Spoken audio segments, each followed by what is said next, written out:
할렐루야. 오늘도 주님이 주시는 귀한 은혜가 우리 사랑하는 좋은 육교의 모든 성도들의 삶의 자리에 충만하게 임하시기를 주님의 이름으로 간절히 축원합니다. 결혼식을 할 때 보면 결혼 서약을 합니다.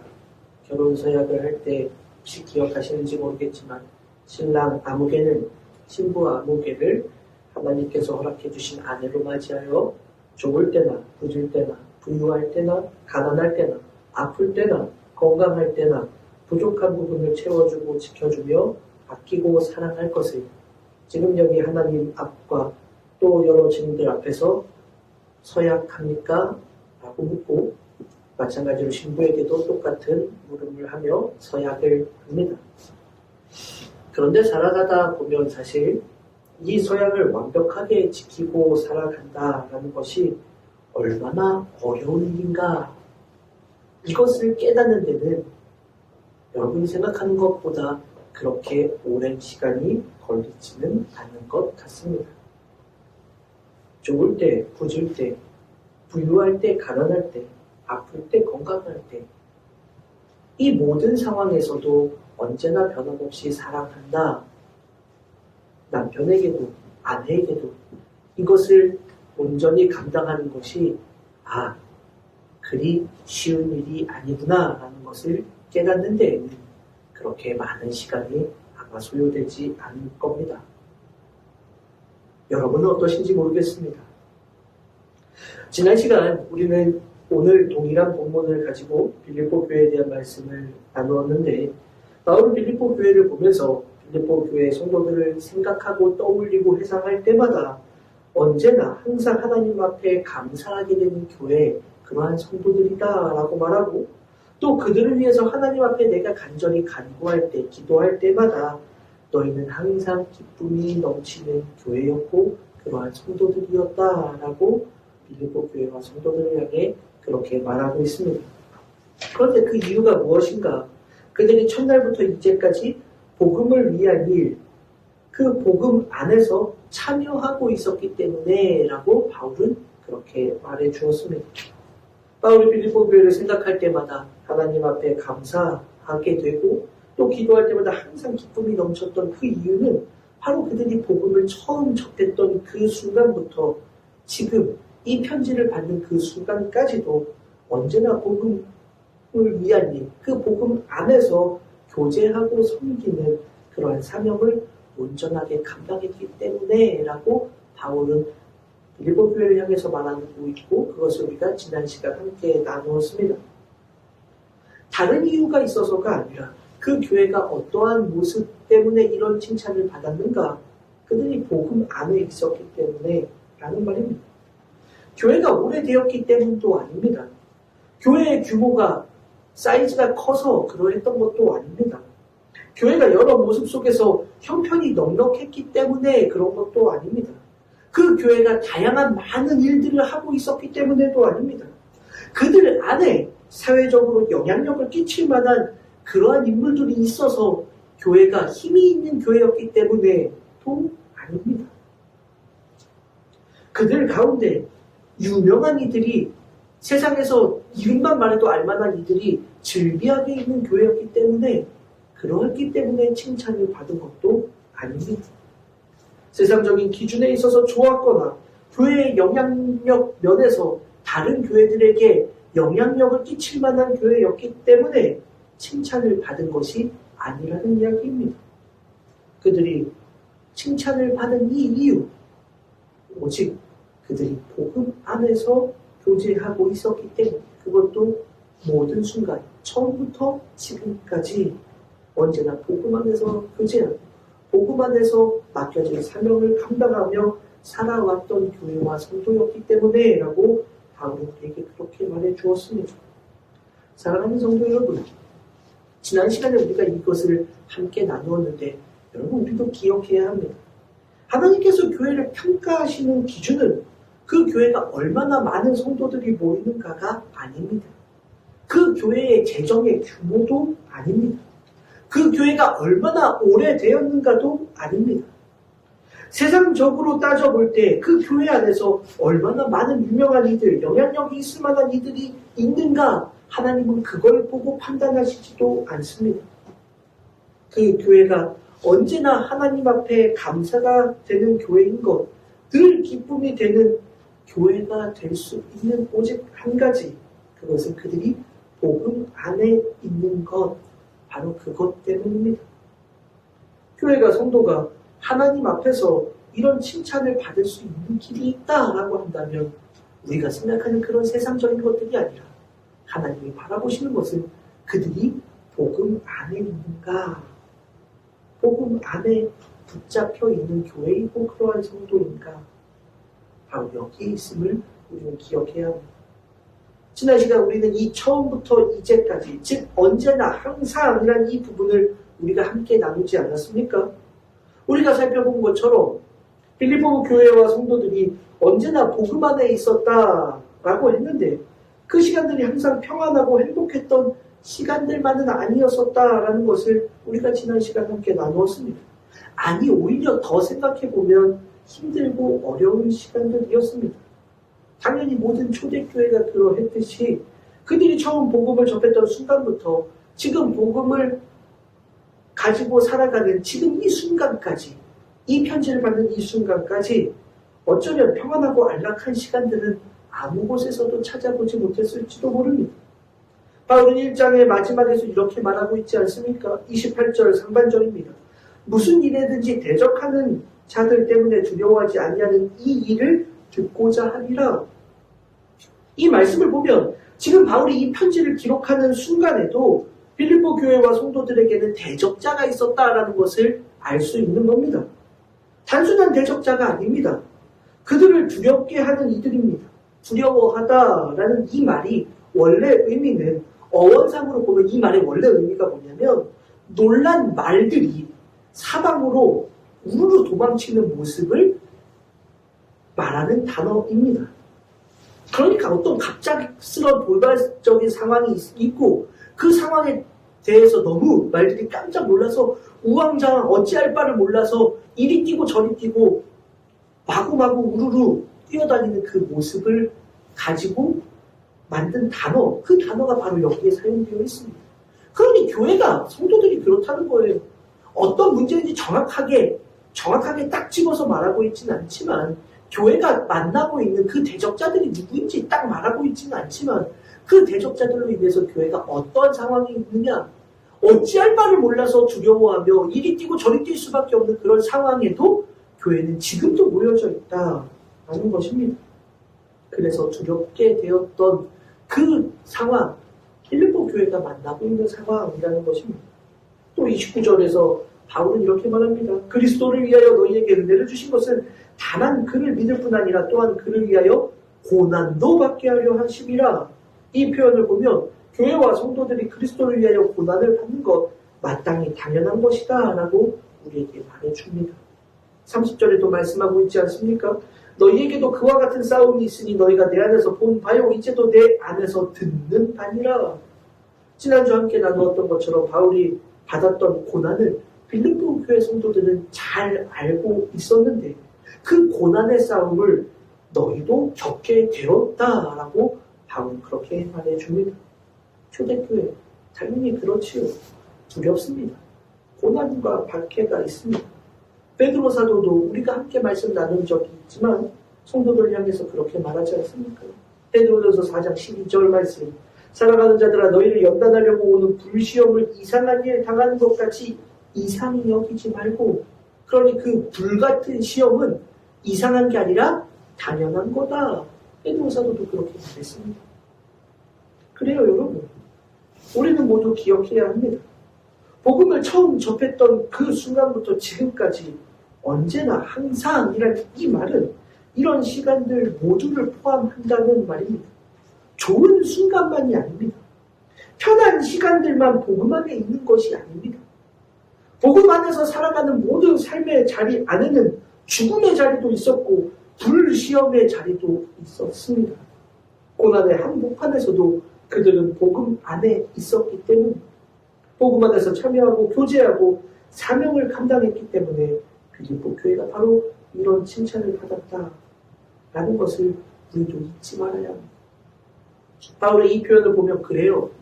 여러분 오늘도 하나님께서 교회를 바라보시면서 모든 교회들을 바라보시면서 어떤 교회를 기뻐하시고 어떤 교회를 인정해 주시는가? 그것은 오직 복음 안에 있는 교회, 복음 안에서 교제하고 복음 안에서 사명을 감당하는 교회. 그런데 그 상황이 어떤 상황이든지 좋을 때든지 나쁠 때든지 부할 때든지 가난할 때든지 병들었을 때든지 건강할 때든지 어떠한 상황에서도 복음 안에 있는 그 교회와 성도들을 하나님은 기억하시고 바라보시고 인정해 주신다라는 것을 오늘 우리도 기억해야 합니다. 2022년 새해가 밝았고 오늘 첫 주일입니다. 지난 1년을 돌아보면 그래요. 우리 삶에 좋았던 순간들, 그런 시간들보다 힘들고 괴로웠던 시간들이 어쩌면 더 많았는지도 모릅니다. 삶의 자리도 그러했고 또 신앙의 자리도 그러했습니다. 고난의 자리와 고통의 시간들 속에서 힘겹게 우리의 삶을 살아갔던 것 같습니다. 그렇게 1년을 돌아보면서 여러분 우리는 우리 스스로에게, 교회에게, 성도들에게, 목회자인 저 자신에게 우리 모두 물어보아야 합니다. 우리 교회의 성도들은 또 목회자인 저 자신은 과연 그 모든 순간 변함없이 복음 안에 거하고 있었는가? 내 인생이 좋아지는 자리에 있을 때는 모든 것을 하나님 앞에 감사합니다.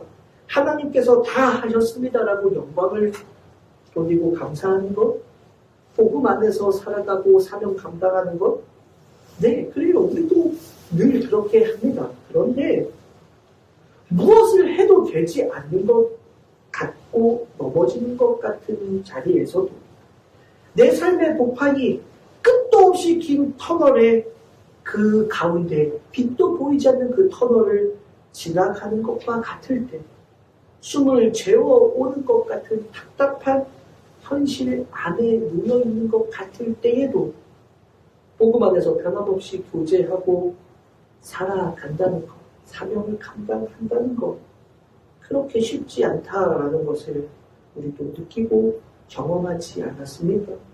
그렇게 이 항상이라는 이 표현은 우리는 정말 많은 것을 생각해 보게 하는 겁니다. 사랑하는 여러분, 코로나 상황 속에서 교회도 이렇게 힘든 시간들을 지난 2년여 동안 지내왔습니다. 교회 외부적인 압박도 있었습니다. 그것에 대해서 어떤 반응을 보여야 하는가에 대해서 교회 안에서도 첨예하게 민감하게 대립하는 모습들도 있었습니다. 그로 인한 심한 갈등들도 여전히 있는 것도 사실입니다. 무엇이 옳았던 결정인가? 무엇이 옳았는가?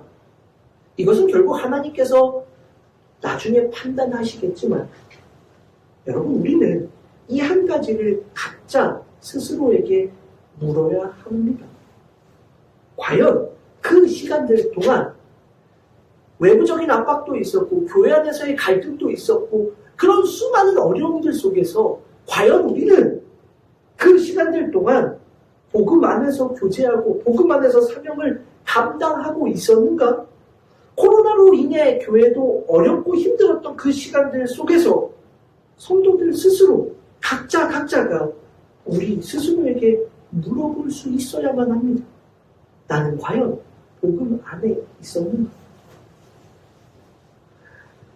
어떤 상황 안에서도 어떤 상황과 조건을 만난다고 해도 복음 안에 있었던 교회와 성도, 하나님은 바로 그것을 주목하고 계신다라는 바로 그 사실을 우리가 한순간도 놓치지 않는 믿음의 자녀들이 되시기를 간절히 소원합니다. 자, 그러면 이제 또 한 가지를 이제 우리에게 물어야 합니다. 언제나 항상 복음 안에 있었다. 이 항상이라는 것을 우리가 지난주부터 지금까지 함께 나누었는데 그래요. 항상이란 이렇게 좋을 때 안 좋을 때 어떤 때든지를 모두 다 말하는 거예요. 자, 그래요. 어느 때든지 어떤 상황과 조건과 관계없이 라는 것으로 우리는 이제 이해를 했습니다. 자, 그러면 그 어느 상황이나 조건에 상관없이 복음 안에 있는 교회와 성도를 하나님이 찾으신다라고 하면 이제 우리는 또 한 가지를 생각해 보아야 해요. 무엇이냐? 그럼 복음은 무엇인가? 그렇잖아요.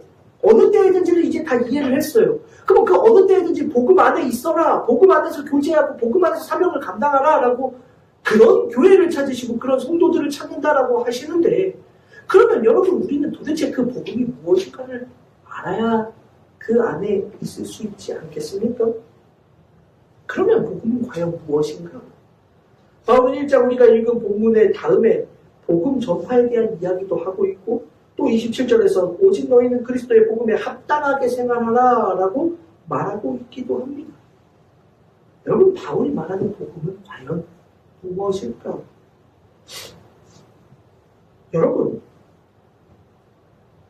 여러분에게 복음은 무엇입니까? 언제나 항상 이것은 이제 다 알게 되었으니 모든 순간이라는 것, 좋을 때든지 안 좋을 때든지 다 알았어요. 그러니 그 모든 순간에 우리는 복음 안에 있어야 된다라고 하는데 자 그러면 진짜 복음이 과연 무엇인가를 우리는 알아야만 그 복음 안에 더할 수 있지 않겠습니까?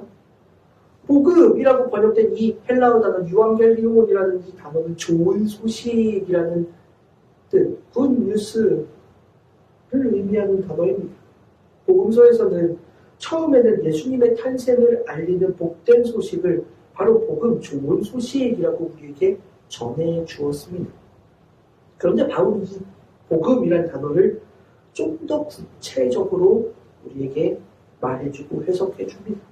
바로 복음이란 하나님께서 예수 그리스도를 이 땅에 보내주신 것 이것뿐만이 아니라 보내주셨고 바로 그 예수 그리스도 안에서 우리는 죄 사함을 받게 되고 예수님의 그 십자가 안에서 하나님의 용서하심과 우리와 더불어 화목하기를 원하시는 하나님의 용서와 화해 바로 이것이 복음이다라고 우리에게 말해주고 있습니다. 그래서 바울은 고린도후서에서 말하고 있지 않습니까? 복음이란 무엇인가? 우리가 전하는 복음이란 무엇인가? 바울은 이렇게 말합니다. 고린도후서 5장 19절 곧 하나님께서 그리스도 안에 계시사 세상을 자기와 화목하게 하시며 그들의 죄를 그들에게 돌리지 아니하시고 화목하게 하는 말씀을 우리에게 부탁하셨느니라. 그래요. 바울이 내가 주님께 받은 사명은 뭐냐? 주님께 받은 부탁은 뭐냐? 주님께 받은 명령은 뭐냐? 바로 이것을 전하는 것, 이 말씀을 전하는 것이 그것이 바로 복음을 전하는 것이다. 나에게 맡겨진 사명이다. 라고 바울은 그렇게 말하고 있습니다. 복음이 무엇이라고요? 하나님께서 우리를 용서하시기 위해서 예수 그리스도를 보내주셨다. 하나님께서 하나님 편에서 먼저 우리를 위해서 하나님과 화목하게 화해하시기 위해서 그들의 죄를 용서하시기 위해서 우리를 위해 예수 그리스도를 보내주셨고 십자가에 달려 죽게 하셨다. 그리고 그를 믿는 모든 이들에게 구원을 허락하시고 하나님과 화목하게 하는 은혜를 주셨다. 바로 이것이 복음이라고 바울은 이야기하고 있습니다. 그리고 이것을 우리에게 부탁하셨고 그 말씀을 전하도록 위임하셨다라고 바울은 그렇게 말하고 있습니다. 사랑하는 여러분, 우리에게 복음은 과연 무엇입니까? 복음, 교회에 다니면 복음 참 많이 알아요. 심지어 교회에 다니지 않는 사람도 복음 하면 복음 하고 다 알아요. 벨 누르고 요새도 그런데 복음 전하러 왔습니다. 좋은 소식 전하러 왔습니다. 그런 이야기들 하는 사람들 지금도 아마 많이 코로나 시국 때문에 어려울지 모르지만 그렇게 전도를 하는 사람들이 많이 있지요. 그래요. 복음 믿는 사람들은 당연히 그 믿지 않는 사람들 가운데서도 복음에 대해 많은 이들이 알고 있는데 여러분들에게 복음은 진짜 무엇입니까? 우리가 고백하는 우리가 위탁받은 복음은 과연 무엇입니까? 언제부턴가 교회가 고백하는 복음은 예수 그리스도의 구속의 은혜, 십자가의 은혜와 사랑, 이를 위한 하나님이신 예수님의 자기 희생 이런 것들이 아니라 이런 것들이 복음이 아니라 복음이 마치 이 세상의 성공처럼 바뀌어버린 것들을 우리는 보게 됩니다. 우리가 전하는 복음, 우리가 듣고 싶은 복음은 하나님의 은혜와 사랑, 용서, 십자가의 은혜가 아니라 이 세상에서 예수 믿고 성공하는 것, 이것이 우리가 듣고 싶은 복음, 우리가 전하는 복음이 되어버렸던 그런 모습은 없습니까? 복음을 위탁받은 자로서 목회자만이 아니라, 목회자는 당연하겠지만 말이에요. 목회자들은 당연하지만 목회자만이 아니라 성도들도 복음을 위탁받은 모든 이들에게 복음이 과연 언제부턴가 예수 그리스도의 구속의 은혜, 십자가의 사랑, 십자가의 피 흘리신 우리의 죄를 대속하시기 위한 하나님의 그런 값없으신 은혜, 이것이 복음이 아니라 언제부턴가 복음이 말이에요. 예수 믿으면 성공한다더라, 예수 믿으면 복 받는다더라, 예수 믿으면 잘 산다더라, 예수 믿으면 건강하다더라, 예수 믿으면 내 자녀가 잘 된다더라, 이것이 마치 복음인 것처럼 우리가 듣고 싶은 복음도, 우리가 전하는 복음도 바뀌어져 버린 모습들을 우리도 보게 됩니다. 교회 안에서 전하는, 복음을 전하는 설교 중에도 복음이 마치 세상에서 전하는 좋은 메시지와 그리 다르지 않은 것을 우리도 보게 됩니다. 사랑하는 여러분, 복음은 그런 것이 아닙니다. 복음은 하나님의 용서입니다. 희생입니다. 예수 그리스도의 십자가의 죽으심입니다. 이것이 빠진 것은 복음이 아니다라고 성경은 우리에게 가르쳐 줍니다. 아무리 말씀을 전하고 복음을 전한다고 하면서 사랑에 대해 말한다고 해도 예수 그리스도의 십자가가 빠져버리면 그것은 복음이 아니다라고 말하고 있는 것입니다. 복음, 이것은 예수 그리스도의 십자가의 죽으심 위에서 우리에게 확증되는 것이기 때문입니다. 하나님의 용서하심과 화해, 우리와 화목을 이루신 것은 바로 그 예수 그리스도의 십자가 위에서 이루어졌기 때문입니다. 그래서 이것이 빠져버리면 이것을 떠나서는 복음이 되지 못하는 겁니다. 그래서 바울은 갈라디아서 2장 20절에서 복음으로 산다는 것의 의미를 이렇게 설명합니다. 내가 그리스도와 함께 십자가에 못 박혔나니 그런즉 이제는 내가 사는 것이 아니고 오직 내 안에 그리스도께서 사시는 것이라. 그래요. 어느 때든지 복음 안에서 구제하고 복음 안에서 살아간다라는 것은 내 안에 예수 그리스도로 살아가고 십자가에 못 박힌 그러한 삶으로 살아가는 것이 바로 복음 안에서 살아가는 것이다. 그렇게 말하고 있는 것입니다. 나를 용서하시고 화목하게 하신, 하나님과 함께 화목을 누리게 하신 그 은혜, 그것을 붙잡고 십자가를 바라보고 십자가를 의지하고 나아가는 것, 바로 그것이 복음 안에서 사는 것이다. 성경은 그렇게 말합니다. 교회를 다녀도 말이에요. 신앙생활을 한다고 해도 말입니다. 그리스도의 십자가가 아니라 내 생활의 평안함과 만족함을 위해서만 신앙의 자리를 살아간다면 복음 안에서 살아가는 것이 아니다라는 것을 성경은 우리에게 가르쳐주고 있는 것입니다. 빌립보 교회가 복음 안에서 언제나 살았다라는 것은 바로 이것을 말하는 것입니다. 오늘 우리도 복음 안에서 살아간다고 하면서 어쩌면 예수 그리스도의 십자가와는 거리를 멀리 떨어뜨려 두고 주님의 구속의 은혜, 나의 죄, 이것은 저 멀리 생각하기 쉬운 미뤄두고 그저 예수 믿고 복 받는 것에만 내 마음을 쏟아놓고 그것이 복음인 것처럼 살아가는 모습이 우리 안에 있다면 이제 우리는 다시 복음을 바라보고 다시 복음으로 돌아가야 합니다. 예수 그리스도의 십자가의 구속의 은혜, 우리를 위한 피 흘리심, 죄인인 우리를 위해서 십자가를 지실 수밖에 없었던 예수님의 자기 희생, 그 모든 것을 아시면서도 예수님을 보내주실 수밖에 없었던 하나님의 그 크신 은혜와 자비하심, 이것을 떠나버린 복음은 복음이 아니라는 것을 우리 모두가 기억하고 언제 어디서나 어떤 상황에서든지 복음 안에 산다라는 것은 바로 어떤 모든 상황에서도 바로 이 예수 그리스도의 십자가의 은혜를 바라보는 것이 복음 안에 교제하고 복음 안에 사명을 감당하는 것이라는 것을 잊지 않고 저도 우리 모든 성도님들도 되시기를 주님의 이름으로 간절히 축원합니다. 우리 좋은 이웃교회가 바로 그러한 교회가 될 수 있기를 바랍니다. 그런 교회, 그런 성도, 그런 목회자가 되어서 언제 어디서나 바로 이 복음, 하나님의 은혜와 사랑, 십자가의 구속의 사랑, 십자가에 예수님이 달려 피 흘리신 그 모든 은혜를 한순간도 놓치지 않고 주님을 바라보며 살아가는 복된 우리 모두가 될 수 있기를 간절히 소원합니다. 마지막으로 한 가지만 더 생각해보고 말씀을 마치려고 합니다. 바울은 빌립보 교회를 향해서 6절에서 너희 안에서 착한 일을 시작하시니까 그리스도 예수의 날까지 이루실 줄을 우리는 확신하노라 라고 말하고 있습니다. 착한이라고 번역된 이 아가돈이라는 단어는 올바른, 정직한이라는 의미가 있고 또 혹은 탁월한이라는 의미가 있어서 새 번역 성경에서는 올바른이라는 의미로 선한이라고 번역해주고 있고 공동 번역 성경에서는 탁월한이라는 의미로 번역해서 훌륭한이라고 번역해주고 있습니다.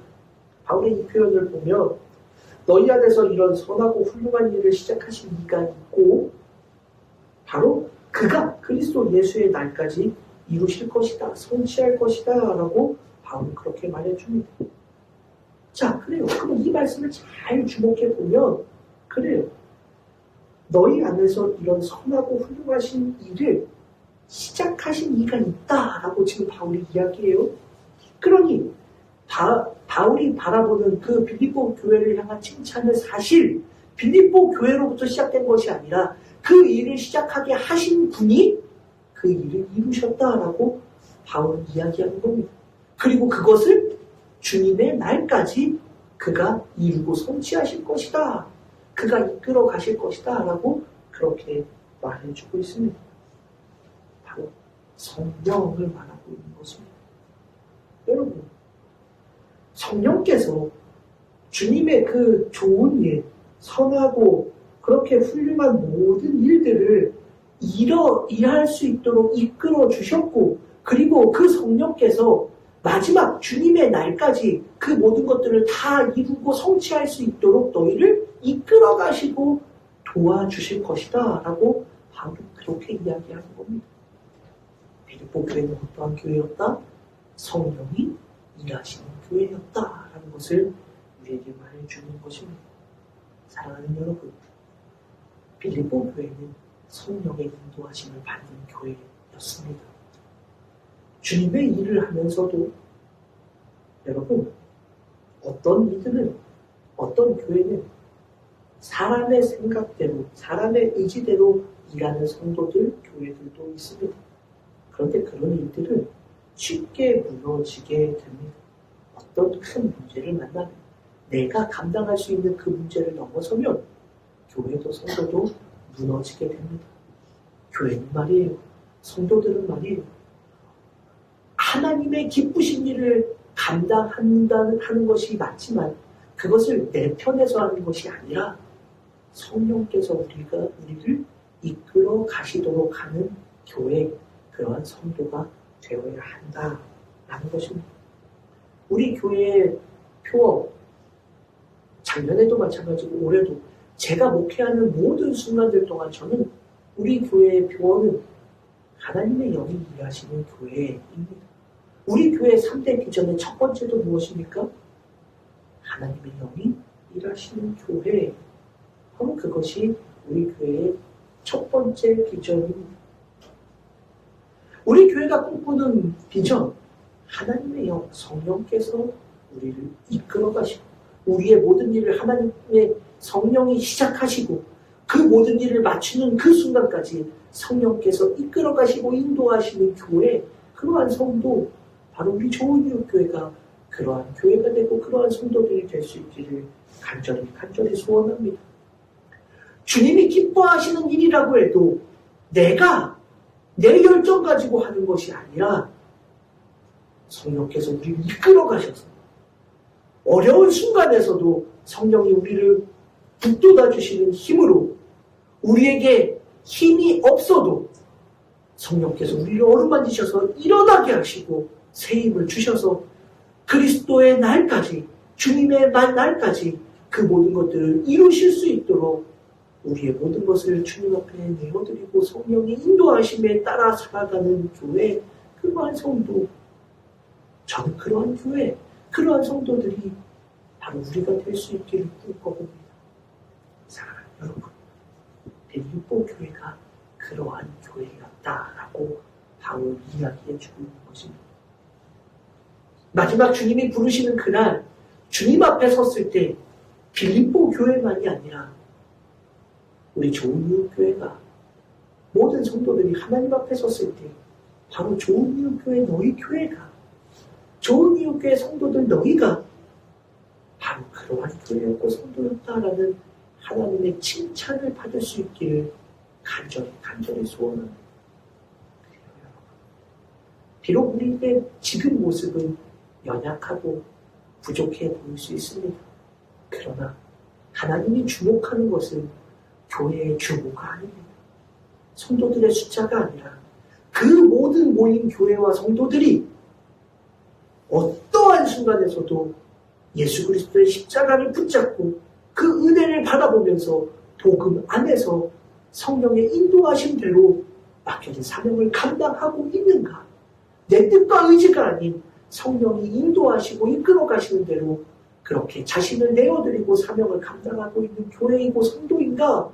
하나님은 그것을 주목하신다라는 것을 잊지 않는 우리 모두가 되시기를 간절히 소원합니다. 사랑하는 여러분, 2022년 새로운 한 해가 시작되었습니다. 이 새로운 시작에 우리의 신앙의 모습, 현재 우리의 모습을 다시금 점검해서 이제 새로운 한 해는 하나님이 인정하시고 기뻐하실 만한 아름다운 믿음으로 정말로 어느 순간에서도 하나님의 기쁨이 되고 하나님이 찾고 원하시는 아름다운 교회, 우리 좋은 교회 모든 성도들이 될 수 있기를, 그렇게 다시금 새로운 시작을 향해 힘차게 나아가는 저와 우리 모든 성도님들 되시기를 주님의 이름으로 간절히 축원합니다. 기도하겠습니다. 하나님 감사합니다. 빌립보 교회처럼 우리 교회도 성도들도 그런 칭찬을 받게 하여 주옵소서. 복음 안에 언제나 어떠한 상황에서도 흔들리지 않고 예수 그리스도의 십자가를 굳게 붙잡고 살아가는 교회 성도들 되게 하여 주시고, 성령의 이끌어 주신 대로 맡겨주신 사명 감당하며 순종함으로 나아가는 참된 주의 분들 될 수 있도록 은혜를 더하여 주옵소서. 새로운 한 해를 시작합니다. 아버지 하나님, 새술은 새 부대에 담으라고 말씀하셨던 주님의 말씀을 기억하며 이제 우리의 마음을 다시금 점검하고 새롭게 함으로 주님 앞에 설 수 있도록 은혜를 더하여 주옵소서. 감사를 드리며 거룩하신 예수님의 이름으로 간절히 기도 올리옵나이다. 아멘.